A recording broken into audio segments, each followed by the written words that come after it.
नमस्कार।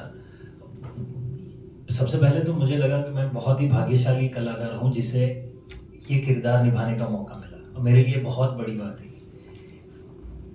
हिंदुस्तान के सबसे पहले महात्मा, जिनके बारे में हमने स्कूल में भी जब पढ़ा था तो सिर्फ एक छोटा पैराग्राफ पढ़ा था, हमें सिर्फ इतना ही पता था। इनके जीवन के बारे में इतना डिटेल में जानने का मौका मिला इस फिल्म के थ्रू। बहुत सारी ऐसी बातें थी जिससे मैं खुद को जोड़ पाया, पर कहीं ना कहीं मुझे ऐसा लग रहा था मैं थोड़ा अलग तरह से खुद को जोड़ पाया कि इनका एक जो सेल्फलेस अप्रोच था कि खुद का अपने परिवार का ना सोच के उन्होंने समाज का और भविष्य के बारे में सोचा और अपना पूरा जीवन उसी में उन्होंने कुर्बान कर दिया है या बलिदान दे दिया, पर उसी में पूरा जीवन झोंक दिया था उन्होंने। और इतने नीडर लोग उस समय में होना शायद किसी कहानी से कम नहीं लगता। मतलब मुझे तो कई बार इस चीज़ का आश्चर्य होता है कि किसी ने इन्हें भगवान का कोई रूप क्यों नहीं मान लिया होगा तब, बिकॉज हम तो ऐसा देश है जो ऐसे कोई भी काम करने वालों को सीधा परमात्मा से जोड़ देते हैं कि ये तो अवतारी पुरुष है, तो ये किसी अवतारी पुरुष से कम नहीं थे। तो मुझे दुख इस बात का था कि शायद ऐसी हिम्मत, ऐसी नीडरता, ऐसा सेल्फलेस अप्रोच आज हम में से किसी में नहीं है। और मुझे उस बात की बहुत शर्म आज भी लगती है कि यार हम तो किसी भी एक चीज को लेके अगर उससे मेल नहीं खाती है हमारी सोच से, तो हम सवाल पूछने की भी हिम्मत नहीं रखते आज। हम सबको डर लगता है कि सवाल पूछ लिया तो पता नहीं क्या हो जाएगा। इनके आसपास जुड़े लोग पता है, सारी घटनाएं पता है, जो हुआ वो भी पता है, पर कोई एक आदमी 100% कॉन्फिडेंस के साथ कह सकता है क्या कि जब उन्होंने सत्यशोधक समाज की स्थापना की उस दिन उनके दिमाग में क्या चल रहा था? किसको पता? ये किसी को नहीं पता। ये काम सिर्फ कलाकार का है कि हम उसे इंटरप्रेट करें और आप तक ऐसे पहुंचाएं कि आप भी इंटरप्रेट कर पाओ। अब ये लिबर्टी पे कोई क्वेश्चन नहीं कर सकता, इसमें सब सही है, सब गलत है। जो आप सोच रहे हो मैं आराम से कह सकता हूं कि गलत सोचा है आपने, उन्होंने ऐसा सोचा ही नहीं होगा, पर वो बताएगा कौन? उनके अंदर की बात किसी को नहीं पता। हमने जितना इतिहास पढ़ा है सिर्फ पढ़ा है। तो ये एक चीज है जो हम अगर नहीं तो हम कहानी कह ही नहीं पाएंगे कभी। अगर मुझे वो किरदार करना है तो मुझे वो समझना पड़ेगा ना, जब उन्होंने ये निर्णय लिया कि विधवा का मुंडन नहीं होगा, वो अंदर क्या सोच रहे थे? जब वो किसी के सामने अपनी दलील रख भी रहे थे तो किस हिसाब से रख रहे थे? ये तो फिर हम तो उस लेवल पे भी जा सकते हैं कि नहीं उन्होंने कभी फ्राउन किया ही नहीं होगा, उनकी आवाज कभी ऊंची हुई नहीं होगी, पर ये किसको पता है? तो ये हमें, जब तक हम ये नहीं कर पाएंगे अब तक कहानी पहुंचा ही नहीं पाएंगे। आज रिलीज होने वाली थी मूवी, आज शुभ अवसर था, जयंती थी, लेकिन कुछ संगठनों ने अपोज किया, फिर आपने 15 डेज का समय लिया और पोस्टपोन किया। अब क्या विचार विनिमय हो रहा है? उस संगठन से बात हो रही है आपकी, और अब कब रिलीज होगी? कुछ सीन के बारे में उन्होंने आपसे बात की थी? हाँ, देखिए, जो भी उन लोगों ने एक तरह से इन्फर किया है या सोचा है, वो एक तरह की गलतफहमी है, मिसअंडरस्टैंडिंग है। किसी ट्रेलर से फिल्म का कुछ समझ में नहीं आता है कि अदर साइड क्या है। एक आध स्निपेट्स होते हैं, एक आध कट्स होते हैं जो आपको एक आइडिया देता है कि क्या ड्रामा हो रहा है या क्या है एक फिल्म के अंदर, बट वो पूरी फिल्म वो नहीं है। तो हमने वही, मैंने बहुत सारे इंटरव्यूज में मैंने क्लैरिफाई भी किया है कि जो ब्राह्मण समाज को लगता है कि ये उनके खिलाफ है, वो कितने गलत है वो सिर्फ फिल्म देखने के बाद ही पता लगेगा। मैं खुद एक ब्राह्मण हूँ और मैं समझता हूँ कि मेरे से ज़्यादा स्ट्रॉन्ग ब्राह्मण बहुत कम ही होंगे, कि उसके कारण मैं अभी यहाँ बोलने वाला नहीं हूँ, लेकिन मैं क्लेम करता हूँ और मैं ब्राह्मण कम्युनिटी को नीचा नहीं दिखाऊंगा। ब्राह्मणों ने ज्योतिबा फुले का पहला जो पाठशाला था, स्कूल था, वो ब्राह्मणों ने जगह दी उनको बनाने के लिए।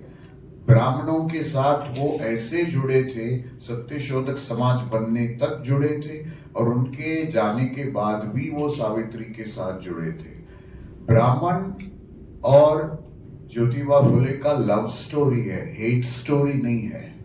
तो ये समझना बहुत जरूरी है और वो फिल्म में वो बहुत क्लियरली बोला भी गया है, समझाया भी गया है।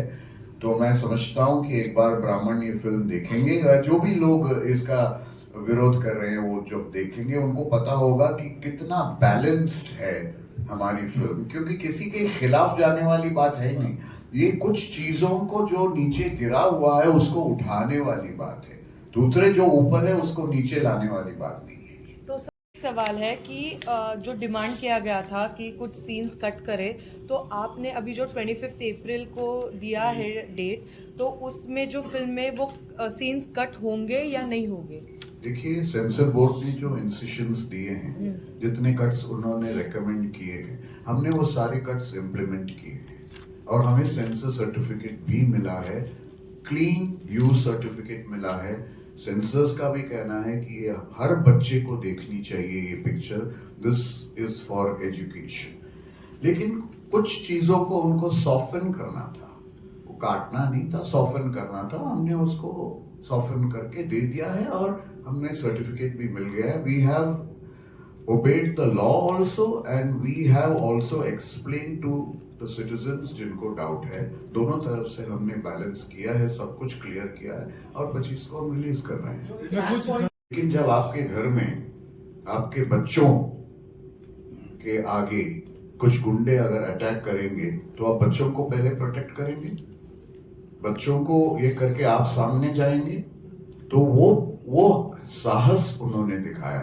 लेकिन जब दो कातिल उनके घर पे उनको मारने आए, उस वक्त उन्होंने अपनी ताकत दिखाई। इसीलिए मैं कह रहा हूं कि एक शॉट से आप प्लीज कंक्लूजन्स पे मत आइए, पूरी फिल्म देखिए। तो सेंसरशिप जो लेटर दिया था उसमें क्लैश था कि कास्ट का रिप्लेसमेंट वर्ण से करना चाहिए। नहीं, वो सबटाइटल के लिए है। अब इंग्लिश सबटाइटल में अगर वर्ण लिखूंगा तो आप सोचिए वो कैसे लगता है। डायलॉग में चेंजेस, डायलॉग में नहीं चेंजेस है, उसमें तो वर्ण ही है। उन्होंने उस वर्ण को, जब हमने कास्ट लिखा था इंग्लिश में सबटाइटल में, उन्होंने कहा वो कास्ट को भी वर्ण करो। और टाइटल के लिए भी तो कुछ हो रहा है ना कि महात्मा फुले लगाना चाहिए, जैसे कि हम हमेशा बोलते हैं कि Mahatma Jyotiba Phule. Excuse me, this is about Jyotiba Phule and Savitri. Behind it. देखिए, हम सब जानते हैं कि ज्योतिबा फुले और सावित्री जी एक तरह से इंडियाज फ्यूचरिस्टिक रेवोल्यूशनरी कपल थे। मैं तो कहूंगा कि इंडियाज फर्स्ट कपल।